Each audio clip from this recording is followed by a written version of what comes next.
Hola, mi nombre es Franco Mongenino. Este video está destinado a los estudiantes de segundo A y segundo D de la asignatura Educación Artística Plástica Visual de la Escuela Secundaria 4. Elegí esta modalidad porque me parece que es la más clara a la hora de explicar, de exhibir ejemplos, de desarrollar temas y porque es lo más parecido a una clase presencial. Vamos a ir viendo los temas mientras nos toque este tema de la cuarentena, con una modalidad muy parecida y unos tiempos muy similares a los que se puedan llegar a tener en el aula.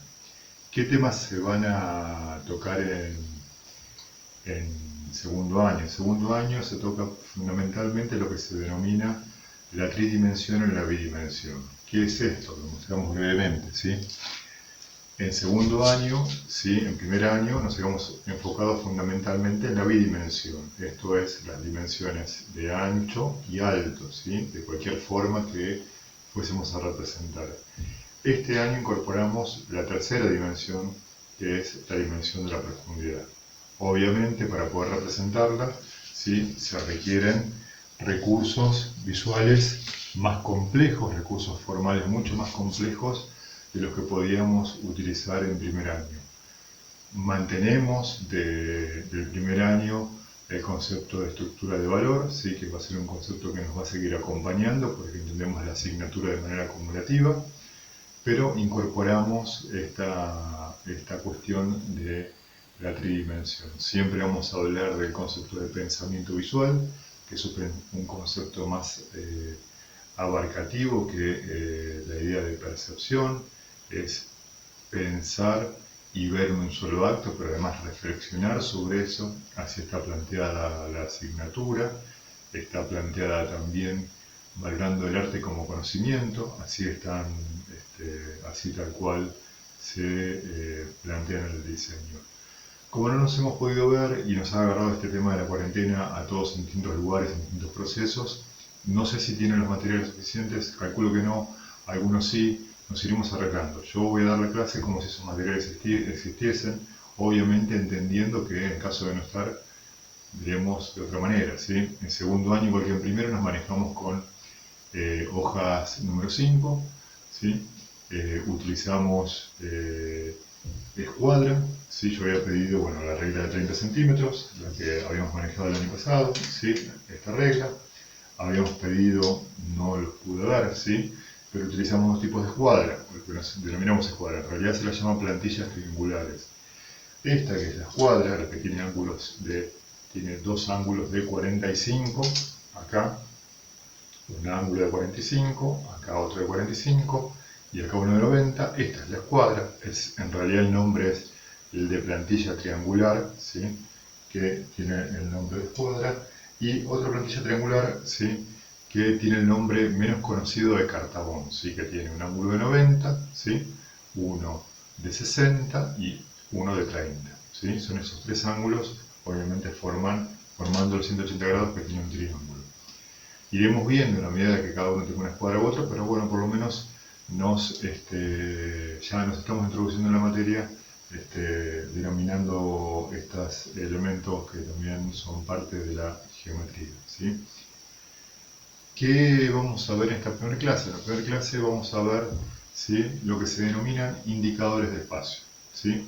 Los indicadores de espacio son recursos que nos van a ser útiles para esto que decíamos recién, poder dar a entender una sensación de profundidad ficticia, ilusoria, porque en realidad siempre vamos a estar hablando de algo plano, ¿sí?, que no tiene un atrás, pero que por medio de algunos recursos nos va a permitir dar la sensación de que hay un adelante y hay un atrás, ¿sí? Vamos a ver algunos ejemplos, yo voy a mostrar acá algunas reproducciones, como para que sea lo más claro posible, ¿sí?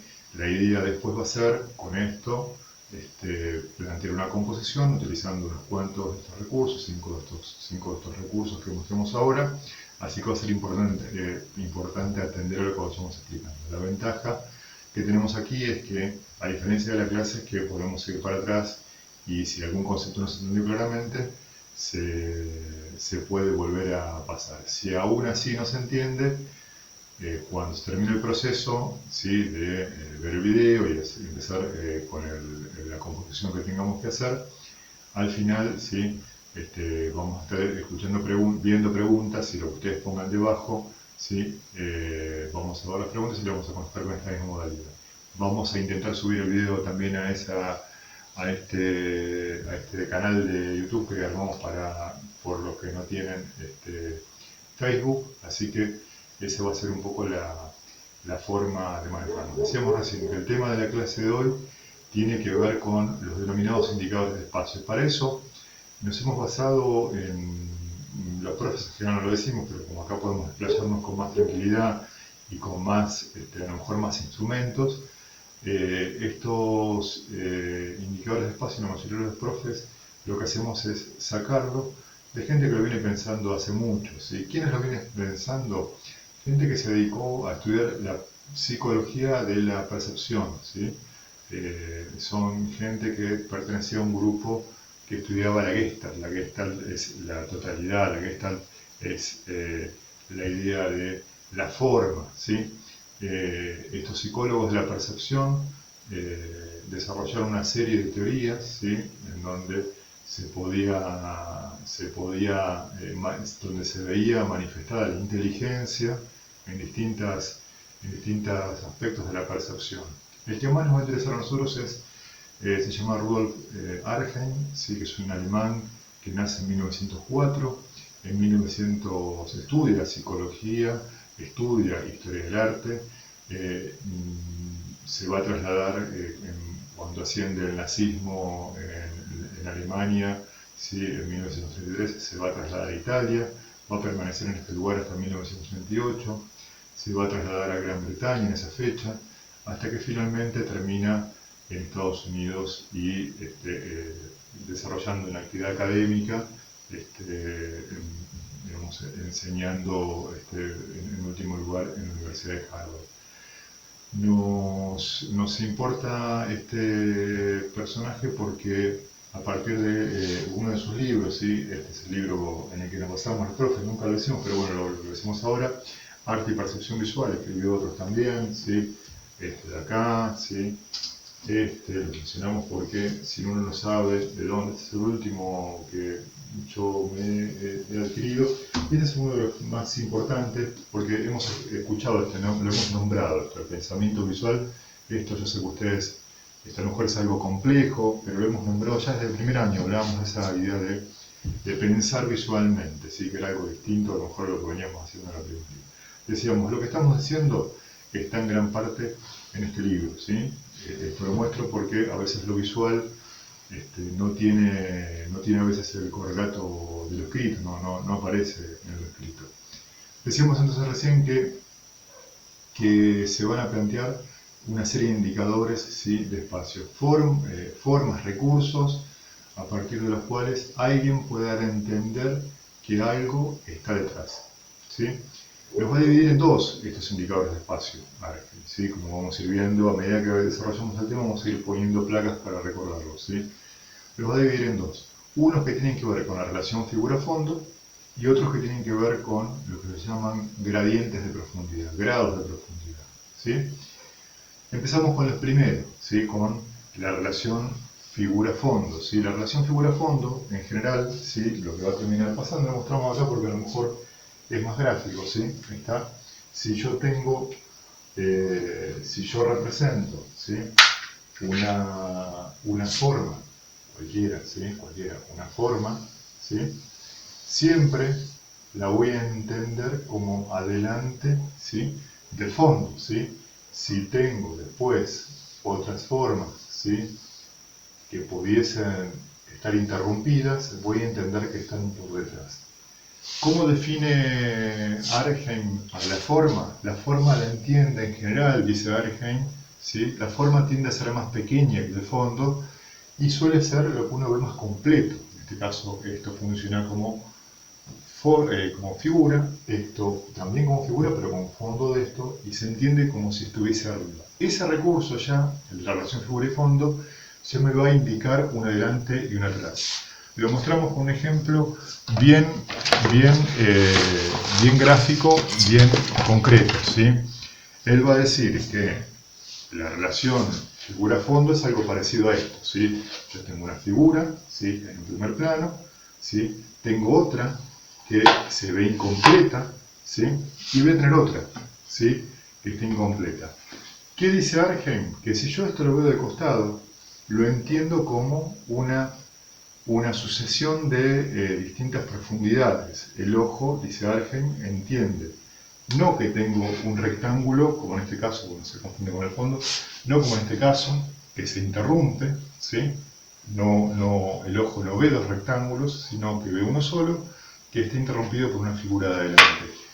Eso nos va a dar una sensación de profundidad que va a tener que ver con la relación figura-fondo y con la superposición, fundamentalmente, ¿sí? Y yo puedo seguir agregando distintas figuras, ¿sí? ¿Sí? En donde esta va a estar más cerca, esta va a estar un poco más lejos, esta más lejos todavía, y así hasta bastante más adelante. ¿Qué ejemplos podemos mostrar de la bidimensión o ser artistas? Y ejemplos, ¿sí? Disculpen que me acerque así, pero bueno, es lo más directo que tenemos. Acá, digo, lo que podemos mostrar en este cuadro es de Emilio Petrucci, un gran artista argentino, nacido en La Plata. Lo que podemos mostrar es que lo que se ve adelante de todo es la guitarra, es lo que está completo, lo que va a funcionar como figura. Después atrás hay una botella, ¿sí?, que está incompleta, y así, hay una superposición de elementos. El último es este haz de luz que toma forma casi sólida, ¿sí?, que está en último plano, pero esa sucesión de planos, ¿sí?, incompletos da la sensación de profundidad. ¿Qué otro ejemplo tenemos? El de Paul Signac, un pintor francés, ¿sí? En este caso, ¿sí? En este caso lo que tenemos es, fíjense, muy estratégicamente, Paul Signac nos da a entender que este señor está delante de esta señora, ¿sí?, por un lado, por un elemento que vamos a ver que se llama gradiente de tamaño. Este señor se ve mucho más grande que esto es un recurso, es un indicador de espacio, pero después si somos agudos al ver, vamos a ver que cada elemento que está delante tapa el que está atrás.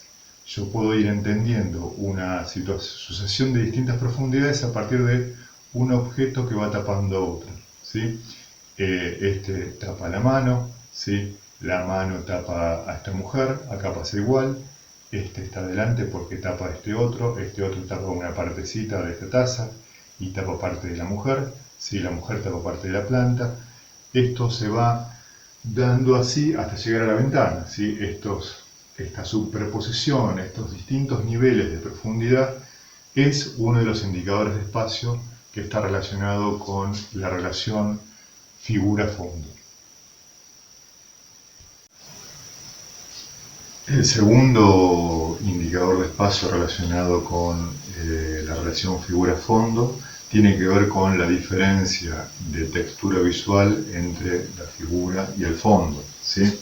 Vamos a un ejemplo de nuevo acá en el pizarrón, ¿sí? Si yo tengo una figura, ¿sí?, está un fondo, ¿sí?, está esa figura, ¿sí?, tiene textura, ¿sí? Imagínense una foto de la luna, vamos a ver si encontramos algo o demás. Lo que nos va a decir Argem es que esto refuerza la idea de que esta textura, esta forma, suele pensarse como algo que está adelante. Ahora, si lo que ocurre es a la inversa, esto es, la figura, ¿sí?, la figura no tiene textura, ¿sí? Yo hago una figura, un fondo, y lo que tiene textura es el fondo. Esto, ¿sí?, el fondo tiende a verse como adelante. Esto tiende a verse como adelante.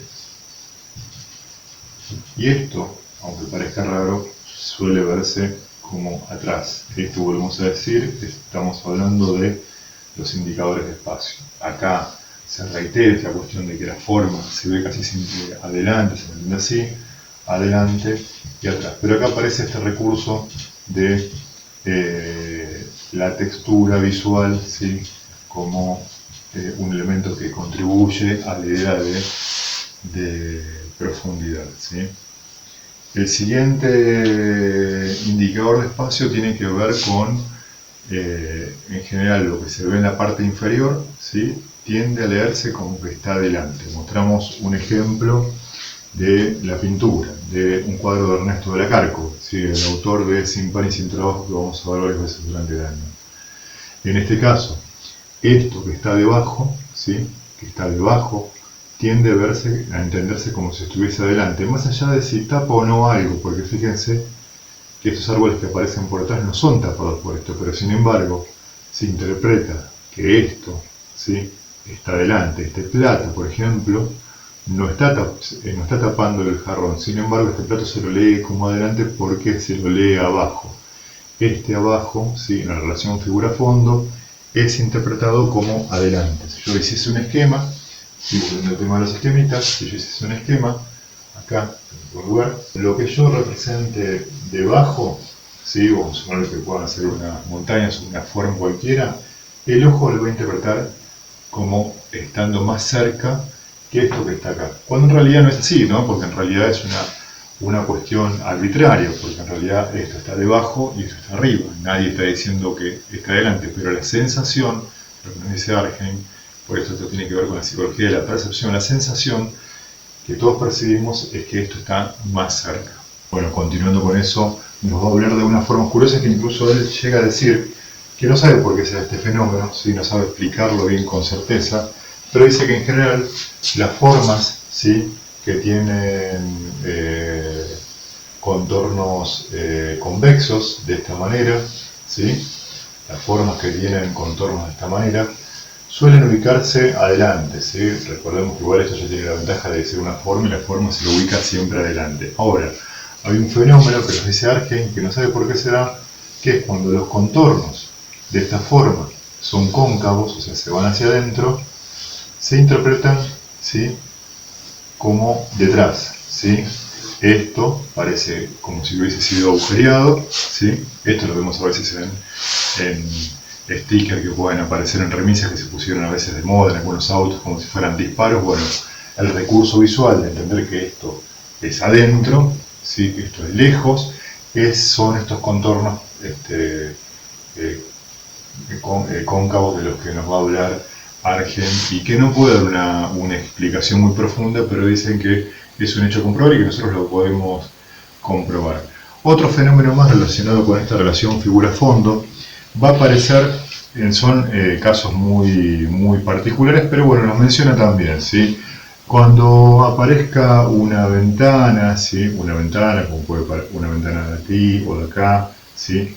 Este es un cuadro de Vermeer, Johannes Vermeer, un pintor holandés que hizo muy poquitos cuadros, vivió muy poquitos años, pero realmente ha sido muy importante y tiene una particularidad que es que usó un aparato que se llamaba cámara oscura, que va a ser el antecesor de la cámara fotográfica.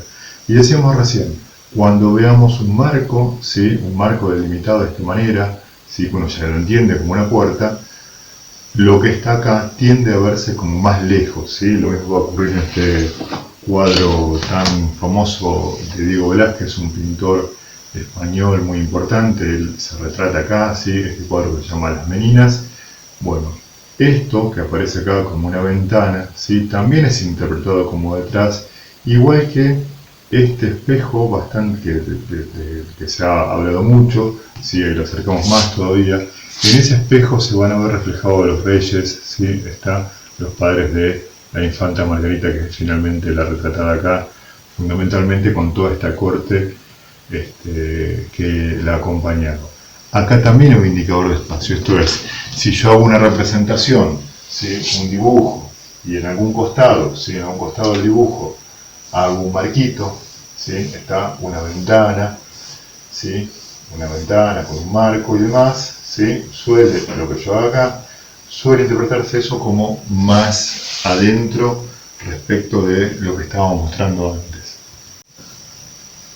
Continuamos con los indicadores de espacio, en este caso los relacionados con los que Garheim va a llamar gradientes de profundidad. Hasta ahora hemos visto los relacionados con la relación figura-fondo, ¿sí? Y ahora vamos a los gradientes de profundidad.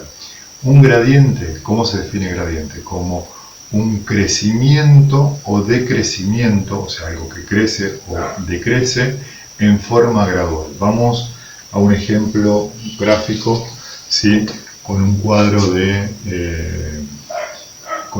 Quinquela Martínez, un pintor argentino muy importante con el que vamos a trabajar muchas veces y que tiene una historia de superación personal muy interesante, ¿sí?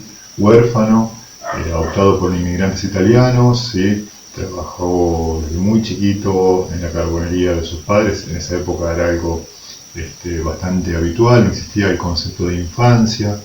El niño, el adolescente, el joven, era un hombre en miniatura, así que desde chico ya tuvo estos rigores. Sin embargo, él pudo darse un espacio para su vocación, estudió de noche, le fue muy bien, hizo mucho dinero y lejos de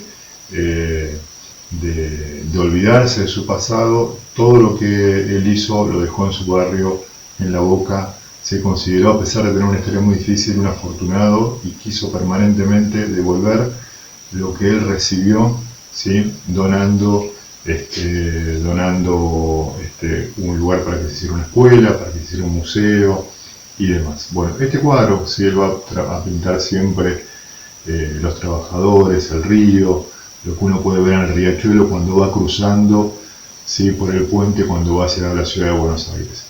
Cuando estamos hablando de gradiente de profundidad, se entiende que, por ejemplo, ¿sí? acá yo tengo un gradiente de tamaño. Este hombre se lo hace más grande, ¿sí? y se interpreta como más cerca respecto de este que está acá, ¿sí? que es similar, pero que la diferencia es que hay un grado, una graduación, cada vez va siendo más chiquito, ¿sí? hasta que son casi imperceptibles. Acá se ve este indicador de espacio del que nos habla Arjen, que tiene que ver con el gradiente de profundidad. Esto se ve como cerca y esto se interpreta como algo que está más lejano. Otro gradiente que va a nombrar Arjen es el gradiente de profundidad, ¿sí? o de localización, ¿sí? en realidad gradiente de localización por medio de la oblicuidad, le llama él, de las diagonales. Este es un cuadro de Prilidiano Porredón, ¿sí? en donde se van a ver que por medio de estas diagonales, ¿sí? que aparecen acá, se interpreta que este camino se va alejando, ¿sí? esa sensación, esto que es oblicuo. Yo no lo leo como un triángulo, ¿sí? sino que lo voy a leer como que esto está cerca y esto está lejos. Eso es un indicador de espacio. Esta oblicuidad, que después vamos a aprender a manejar más en profundidad con la teoría de la perspectiva, ¿sí? Esta oblicuidad, decíamos, según Arjen, nos da sensación de profundidad. Mostramos otro ejemplo, decíamos recién, es de Prilidiano Porredón, un pintor muy importante del siglo XIX, ¿sí? argentino.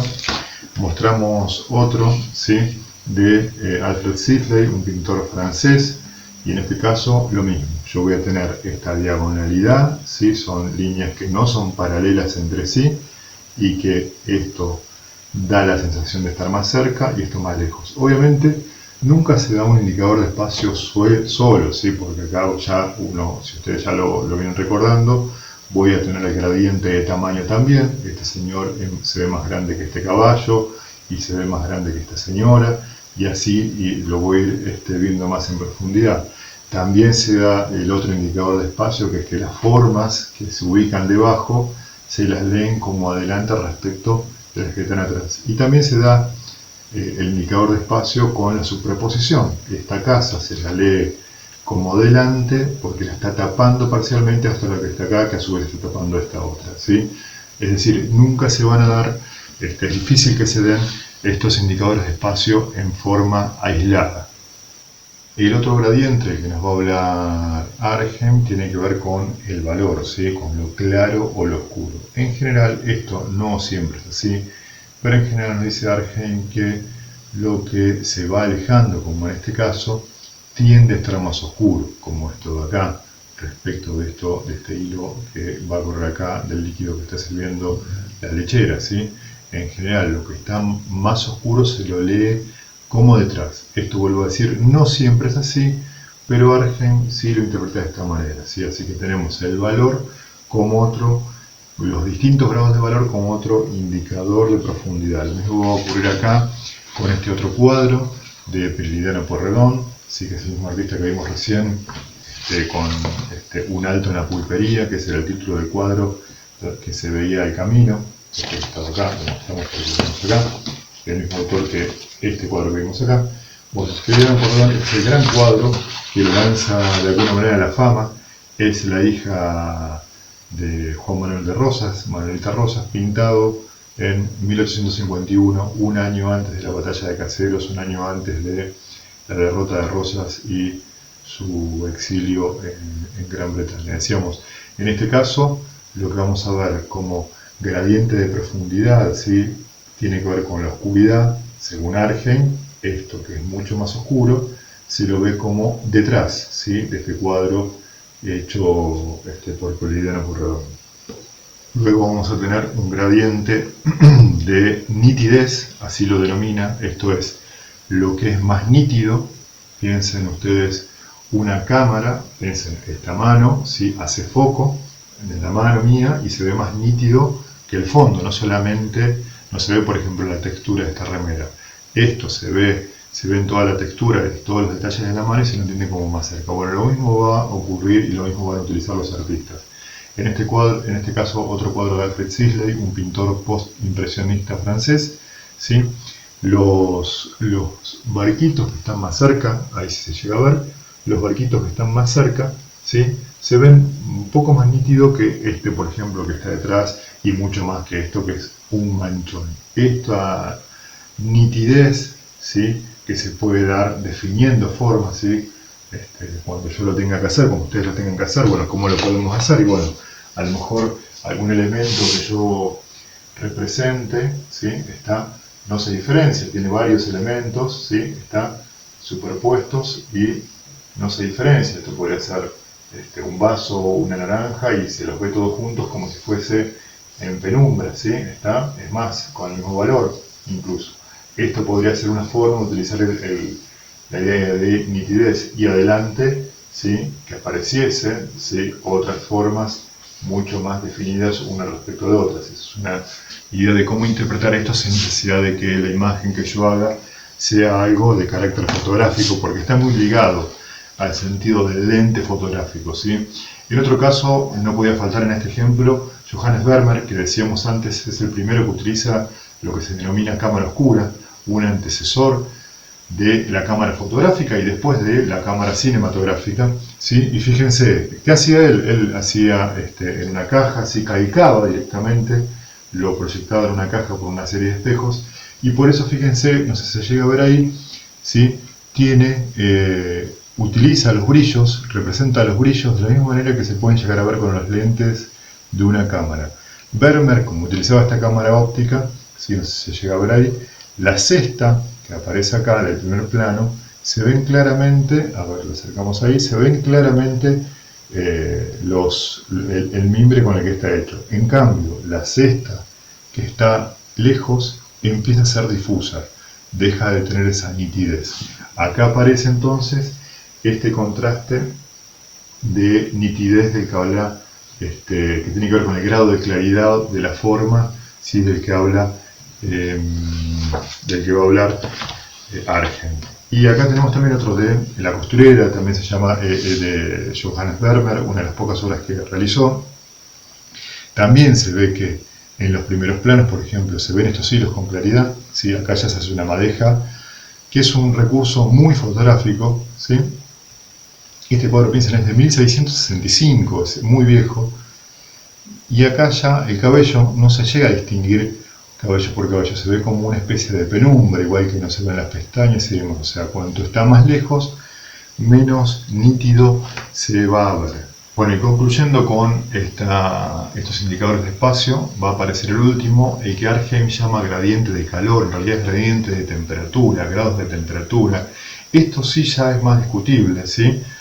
Piensen que, como decíamos antes, El que realiza esto es un psicólogo de la percepción, es un gran estudioso de la historia del arte, pero no es un artista. Entonces, a veces puede no conocer de todos los elementos del lenguaje visual. ¿Por qué hacemos esta aclaración? Porque todos los elementos del lenguaje visual son relacionales. Esto quiere decir que dependen del contexto, se definen siempre en relación con otra cosa, ¿sí? Es alguien que sabe mucho, pero en este caso es discutible. ¿Qué es lo que nos va a decir? Acá mostramos un ejemplo, ¿sí?, de Emilio Pettoruti. ¿Qué es lo que nos va a decir?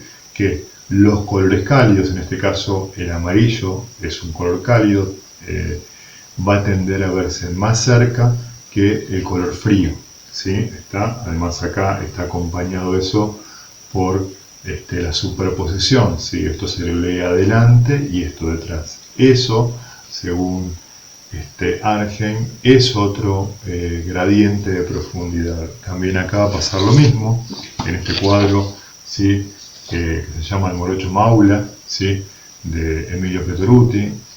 Recordemos que Emilio Pettoruti es el artista que introduce en la Argentina en 1924 el cubismo, ¿sí?, en una variante distinta a lo mejor de lo que ocurría en Europa. En este caso, ¿sí?, esta forma, ¿sí?, además de que está superpuesta, por eso también decimos antes que difícilmente se da un indicador de espacio suelto, ¿sí?, disociado de otro. En este caso, esta forma, que está completa, se lee adelante por un tema de superposición, pero lo que nos va a decir Argem es que el hecho de que sea cálido, este color, induce más a ir hacia adelante. Y los colores fríos, por el contrario, ¿sí?, como decíamos antes, tienden a verse atrás. Acá también tiende a reforzarse esto por el gradiente de valor que también lo indicaba antes, como va a pasar acá. Según Argem, esto se lee adelante porque es mucho más claro que esto que está acá. Así, estos han sido los indicadores de espacio que hemos contado. Hemos ido mostrando placas, ¿sí?, en cada caso para poder recordarlos. Estos gradientes los tenemos que copiar del lado de atrás de la hoja, ¿sí?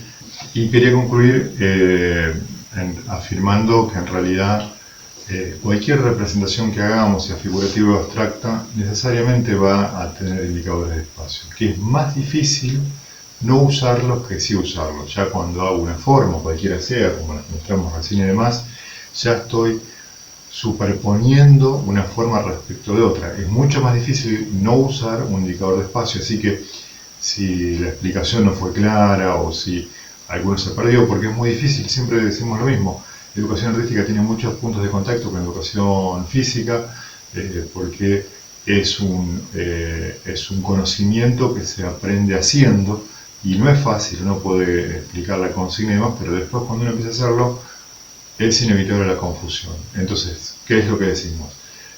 La consigna va a ser hacer una composición, después la vamos a escribir, sí, pero la consigna va a ser hacer una composición donde empleemos alguno de estos indicadores de espacio. Si alguno no me quedó claro, hacemos la composición, tratamos de evitar el uso de estereotipos, esto sí lo planteamos, recordamos que los estereotipos son el tipo de dibujitos, ¿sí? Esquemas, la palabra estereotipo viene de forma externa, esta forma, ¿sí?, está, no sé qué tiene ese, la casita de siempre, ¿sí?, está con el techito, la chimenea, el arbolito, ¿sí?, está la florcita de esta manera.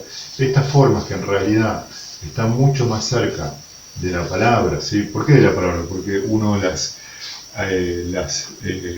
aprende, en realidad empieza a detener esta forma de representar cuando empieza a incorporar la lectoescritura, que es un esfuerzo muy grande que uno hace en el aprendizaje. Uno ya lo olvidó, pero cuesta mucho aprender a leer y escribir, y en general lo que termina ocurriendo es que la representación gráfica se detiene, ¿sí? Se detiene. Bueno, este tipo de forma estereotipada, ¿sí?, la vamos a evitar, ¿sí? Acuérdense, estéreo es externo, tipo es forma, estereotipos, los estereotipos los vamos a evitar.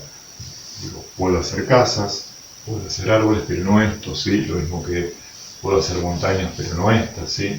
Digo, y como referencia, lo último es ver una montaña en una foto o algo, van a ver que poco tiene que ver con esta forma estereotipada. Pero decimos recién que La consigna va a ser hacer este tipo de representación y pintarla, pero lo que decíamos es que si algún concepto no me quedó claro, porque a lo mejor es muy confuso, porque a lo mejor esta cuestión de la exposición al video hace que uno hable de manera más compleja o no se entienda claramente, tengo la posibilidad de rebobinarlo, pero además yo ya sé que cualquier dibujo que haga, sí, cualquier dibujo que haga, necesariamente va a tener indicador de espacio. Es más difícil y hay más esfuerzo en no usarlos que en usarlos.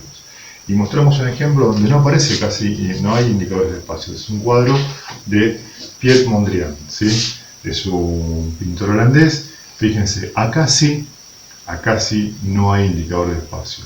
Esto es intencionado, no es que Piet Mondrian no sepa. Más adelante, si seguimos con esta modalidad o en el aula, iremos viendo que Piet Mondrian no era que no supiera pintar, sabía mucho, sabía representar la realidad, pero a él lo que le interesaba era contar, hablar del plano, ¿sí? Esto es un plano, ¿sí? Sin engañar al espectador. Lo mismo que hemos hablado del cubismo el año pasado, o sea, a los cubistas les interesaba más el criterio de verdad, el criterio de verdad más que el criterio de belleza, o sea, le importaba más la moralidad que la estética.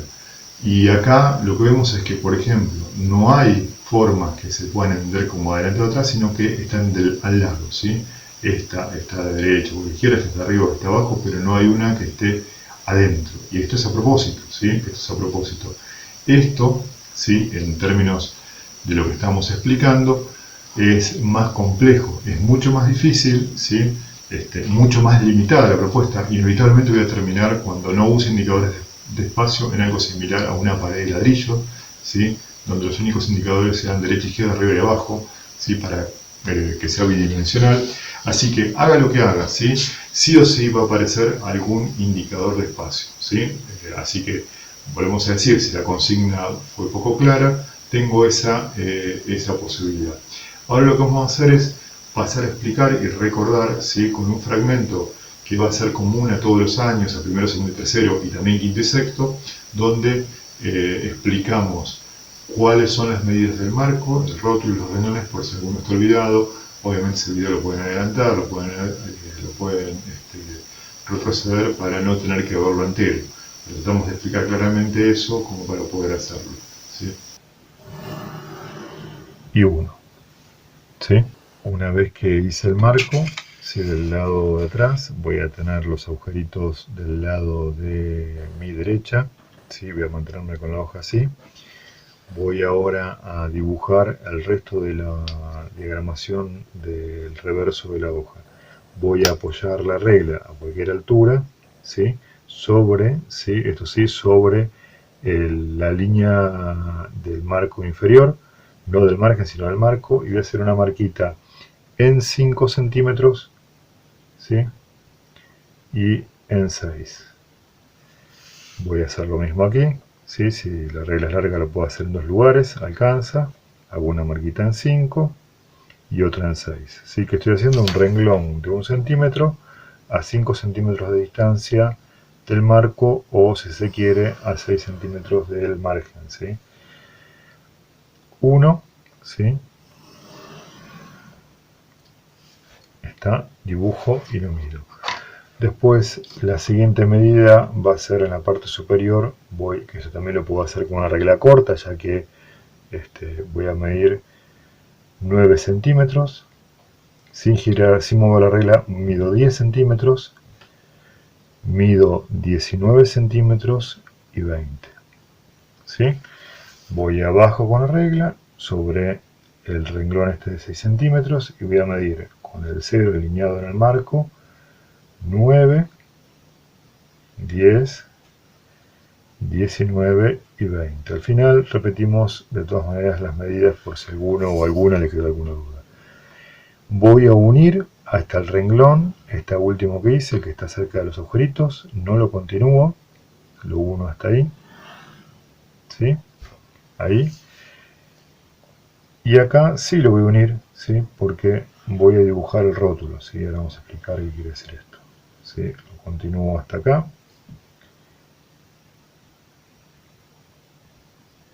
Y lo continúo hasta acá, ¿sí? Al finalizar voy a borrar estas líneas y la intención va a ser que me queden 5 rectángulos separados. ¿Sí? Voy a borrar estas uniones, acá, ¿sí? Acá, sí, se me quedó, acá también, ¿sí? Cosa de que estos rectángulos queden separados. Una vez que borré las uniones de entre los distintos rectángulos, voy a tomar, en este caso, como habíamos dicho, el lápiz 2B, ¿sí? En mi caso puede ser el 3B o el mismo lápiz presionándolo más, y voy a repasar los contornos, cosa de que se hagan visibles estos 5 rectángulos, ¿sí? Por separado. Recordemos que esto no es más que una convención, esto quiere decir que es algo arbitrario, que podría tener otras medidas, ¿sí? Que en otras escuelas se utilizan otras medidas.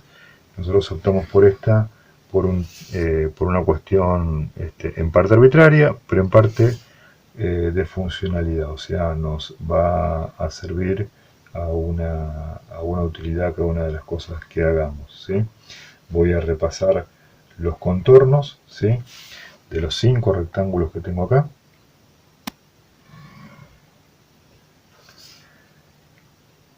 Con el lápiz 2B. Trato de todas maneras de no presionar mucho sobre la hoja para que después a la hora de dibujar esto no perjudique, porque lo que más nos va a importar no es el marco, sino obviamente lo que digamos con nuestras imágenes del lado del frente de la hoja, ¿sí? Voy a remarcar cada uno de estos rectángulos, ¿sí? Si no tengo lápiz 2B o 3B, uso el HB apretándolo un poquito más, como dijimos recién, no hay ningún problema. Recuerden que la idea de la cuarentena es poder permanecer en la casa de uno en resguardo, ¿sí? Evitando esta continuidad del contagio. Nos va a quedar algo como esto, ¿sí? Bien, lo que sigue ahora es apoyar nuevamente la regla, ¿sí? En la parte superior, ¿sí? Y la idea va a ser hacer renglones de uno en uno en el interior de cada uno de los rectángulos, ¿sí? Para eso voy a marcar en varios puntos, siempre con el 0, ¿sí? Puesto desde donde quiera medir.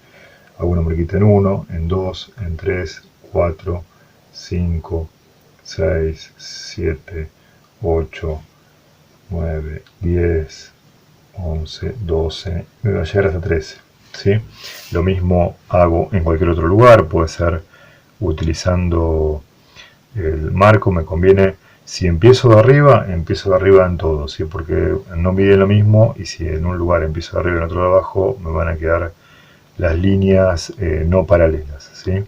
Voy a medir de uno en uno, ¿sí? Hasta abajo, ¿sí? Ahí. Y ahora sí, voy a girar la regla y voy a empezar a trazar los renglones. Lo voy a trazar de esa manera. Acá freno, sigo, freno ahí y sigo. Pero siempre habiendo alineado las marquitas. Mostramos de nuevo acá, ¿sí? Alineo las marquitas, dibujo, freno ahí, continúo, freno ahí, continúo, ¿sí? Abajo igual,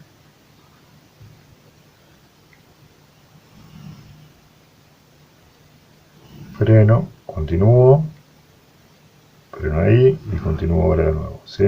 Las líneas de los renglones sí o sí tienen que ser casi invisibles, porque la intención es usarlo como guía para escribir, ¿sí? Y así continuamos hasta abajo, ¿sí?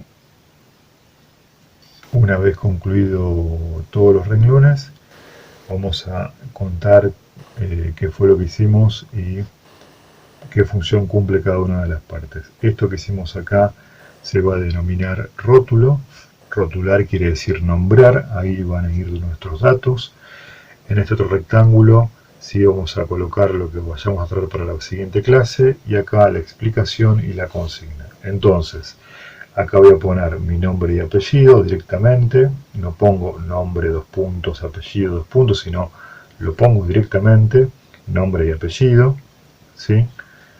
Año, en el año no pongo año 2020, sino que voy a poner año primero, segundo, tercero, el año en que estoy cursando, curso, ¿sí? A, B, C o D, ¿sí? Unidad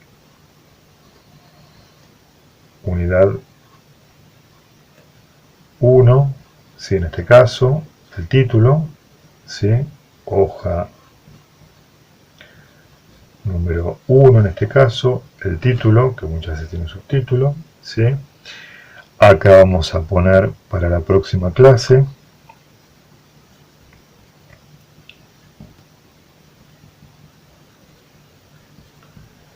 en este caso van a ser 4 hojas con marco, rótulo y renglones.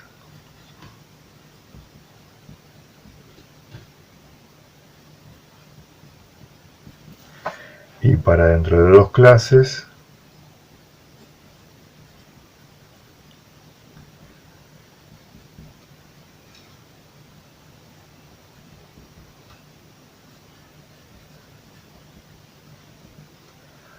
otras 4 hojas más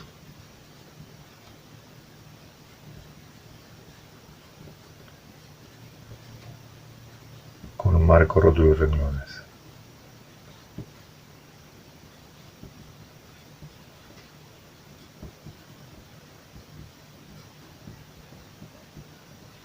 ¿Sí? En la parte superior va a venir la fecha, acá en general viene la fecha, ¿sí? En este caso va a estar un poco fuera de lugar por las circunstancias que tenemos, porque uno puede ver el video y hacerlo en una determinada fecha, otro en otra, ¿sí? Tratemos igual de ir haciéndolo semana a semana. Acá abajo va a venir la explicación, ponemos así, explicación. Igual cuando sea esto lo vamos a indicar y no es que uno tenga que poner lo que haya entendido, sino va a ser una explicación bien explícita y la vamos a indicar copiar.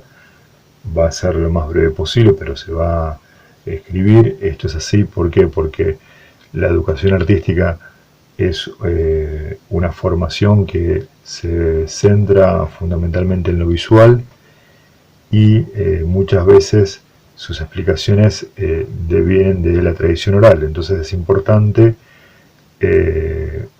hacer un esfuerzo porque esto quede escrito para que poder aclarar los conceptos que estamos manejando. Al término de la explicación, donde sea que termina, vamos a poner la consigna. Esto es lo que esperamos que se realice. Entonces, en conclusión, ¿sí? Ahora vamos a repetir las medidas que empleamos. Bien, del lado de delante, entonces recordamos lo que hicimos. Del lado de delante medimos 2 centímetros, ¿sí? Desde el margen, ¿sí? Hasta el marco lo hicimos en 2 lugares, siempre midiendo desde el 0.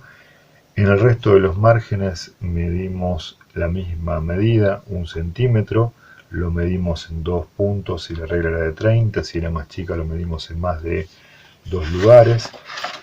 Después dimos vuelta a la hoja e hicimos lo mismo, lo pusimos así para hacerlo más simple, ¿sí? Medimos 2 centímetros del lado de los agujeritos, ¿sí? Para que nos queden claro, y 1 en el resto de los márgenes. Obviamente después esto lo colocamos como corresponde, que es con los agujeritos del lado de la derecha, ¿sí? Y seguimos dibujando. Primero medimos, ¿sí? Desde este marco inferior 5 centímetros, ¿sí? Hasta aquí, después 1 centímetro y después acá lo que sobrara, ¿sí? ¿Por qué lo simbolizamos así? Porque si bien en todos los casos se trata de hojas número 5, hay distintos tamaños, no está normatizado, no hay una norma concreta de cuántos centímetros tienen que medir. Entonces hay hojas número 5 que miden medio centímetro más, otras miden medio centímetro menos, y por eso es que esto es lo que sobra. Del otro lado medimos 1 centímetro, como dijimos acá, después 9 centímetros, 1,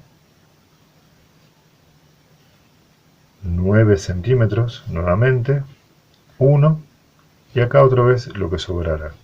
Debía sobrarme 9 centímetros si la hoja que usamos es la hoja estándar, pero hay hojas número 5 un poco más chicas. Bueno, hasta acá fue la explicación del uso de la regla, de la diagramación y presentación de los trabajos. Espero que haya sido claro.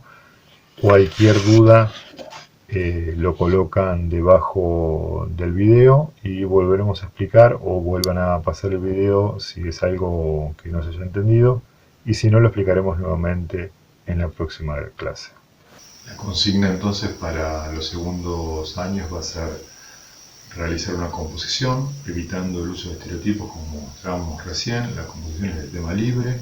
En esa composición tienen que aparecer al menos 3 indicadores de espacio, ¿sí? De lo que hemos mostrado, ¿sí?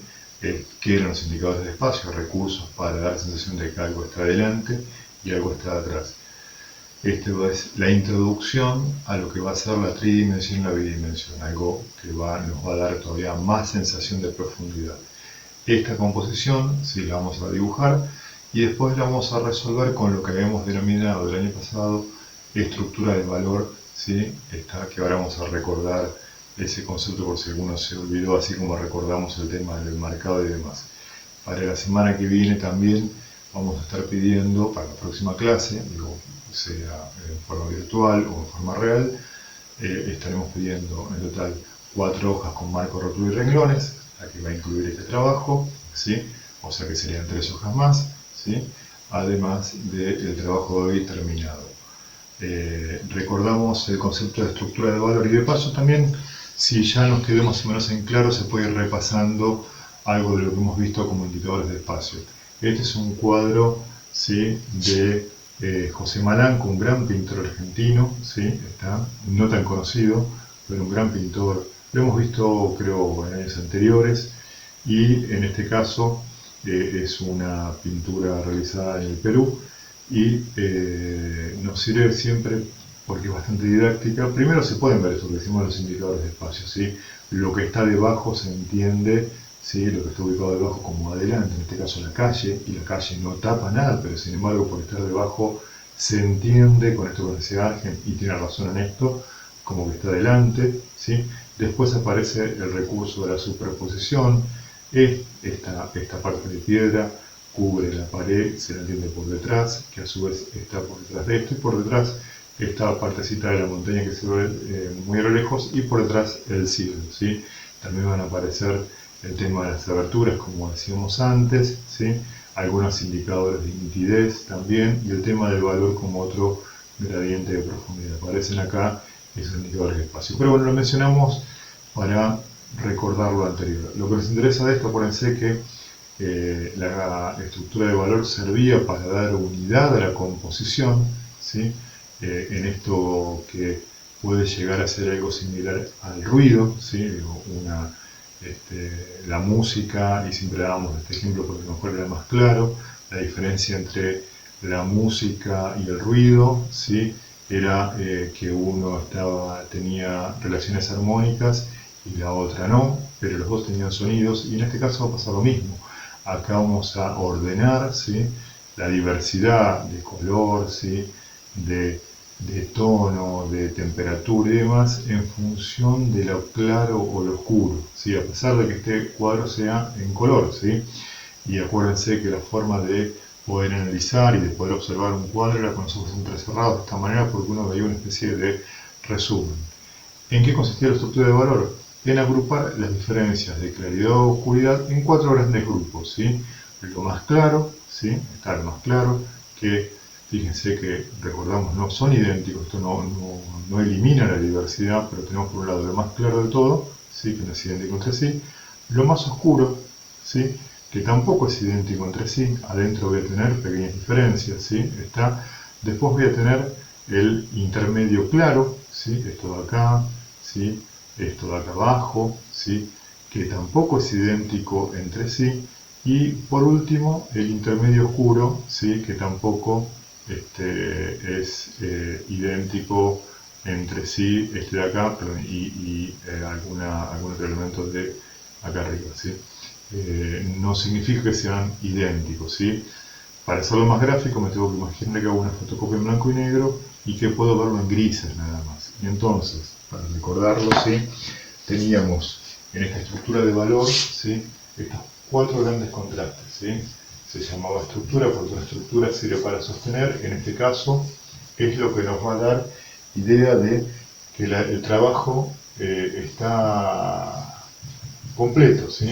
¿Y de dónde salía? Decíamos nosotros, voy a tener lo más claro de todo, ¿sí? Lo más claro, lo más oscuro, por otro lado, ¿sí? Esto es algo sencillo, ¿sí? Esto, decíamos, tiene que ver con una forma de pensar, ¿sí? Que se llama pensamiento binario, ¿sí? Pensar en 2 categorías, en bueno y malo, alto y bajo, flaco y gordo. Eso es una forma de pensar muy elemental, pero que existe. No se ve ahí, lo remarcamos, ¿sí? Ahí no se ve en la pantalla. Lo más oscuro, decíamos acá, lo más claro, perdón, lo más claro, lo más oscuro,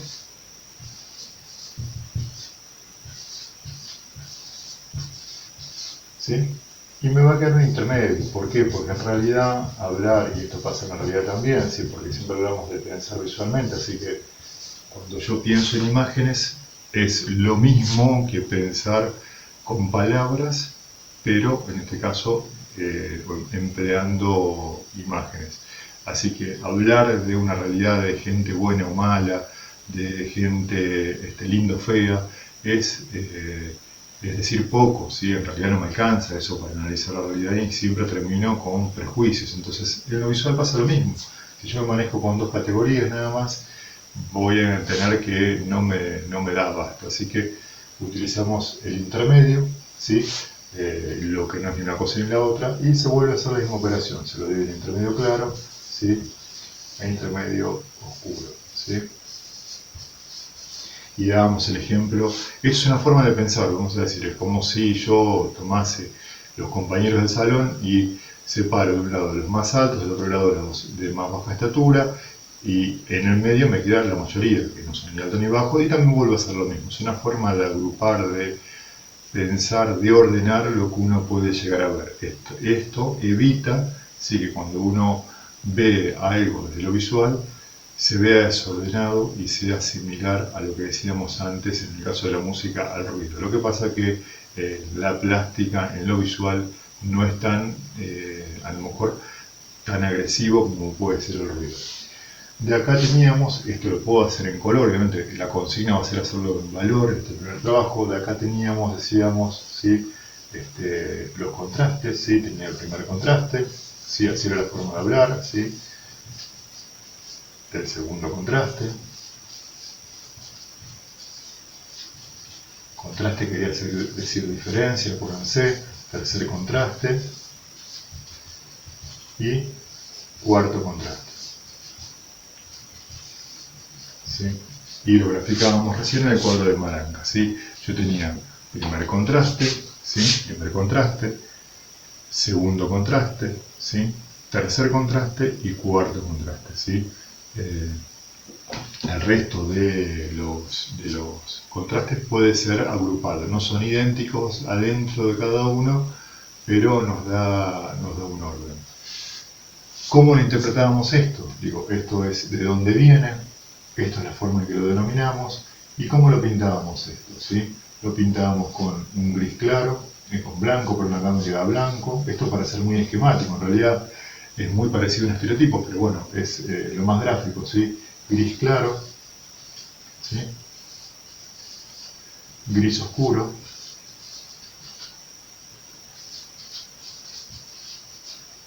y negro, ¿sí? Entonces, yo iba a tener el dibujo, cualquiera sea el que vaya a hacer, ¿sí?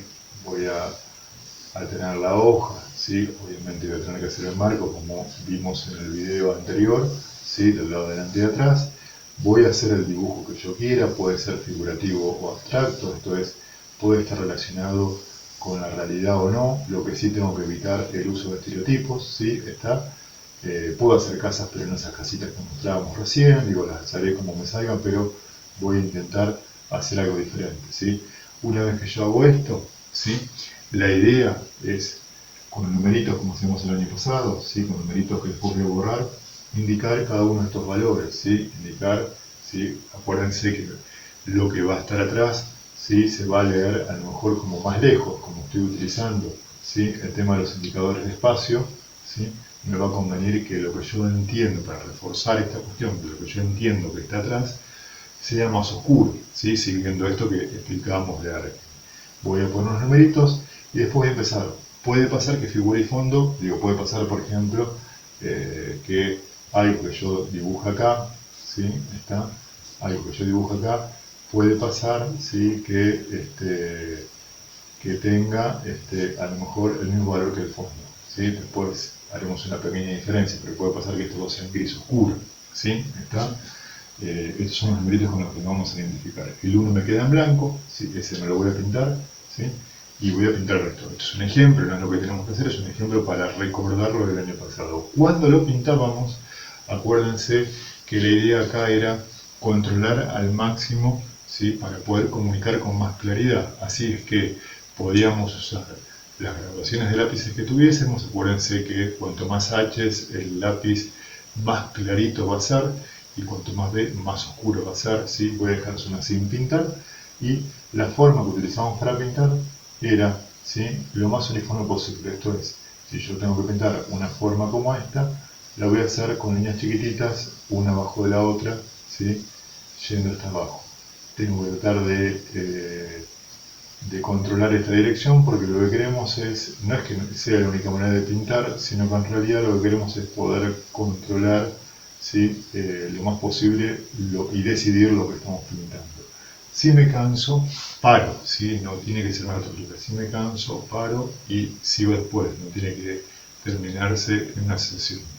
Al concluir, si al concluir el trabajo, lo que vamos a hacer es poner plasticola en un platito, si tenemos, plasticola, poligoma. Voy a tomar un pincel cualquiera, tiene que estar limpio, y al concluir voy a pasarle plasticola, ¿sí? Me conviene no pasarle arriba todo junto, sino que lo que me va a convenir, ¿sí? Es pasarle, ¿sí? Tengo la plasticola, ¿sí? Pasarle primero a lo más clarito, ¿sí? Está, a lo más clarito, como si lo estuviese pintando, esa es la línea del borde, le paso la plasticola sin agua, ¿sí? Directamente, y si me corre un poco no pasa nada. Después le paso al tercer contraste y por último al cuarto. Si yo pinto todo por encima, corro el riesgo de que se me corra, sobre todo el más oscuro sobre el más claro, ¿sí? Con esto ya damos por concluido lo explicado para segundo año A y D. Las dudas, si podemos, vamos a subirlo a este canal que armamos para, como decíamos antes, los compañeros que a lo mejor no tienen Facebook, porque los chicos ahora usan cada vez menos Facebook, y entonces a lo mejor nos resulta más fácil ese formato. Lo vamos a intentar subir también a Facebook, obviamente. Cualquier duda lo preguntan por medio de un canal que ustedes puedan llegar a tener, o por medio de Facebook, lo van preguntando, y después haremos otro video contestando todas las preguntas juntas, ¿sí? Es un tema complejo, el de indicadores de espacio. Ya entramos con los contenidos de lo que se entiende como la secundaria pura, ¿sí? Con contenidos ya que implican un mayor nivel de abstracción, o sea, más complejidad, ¿sí?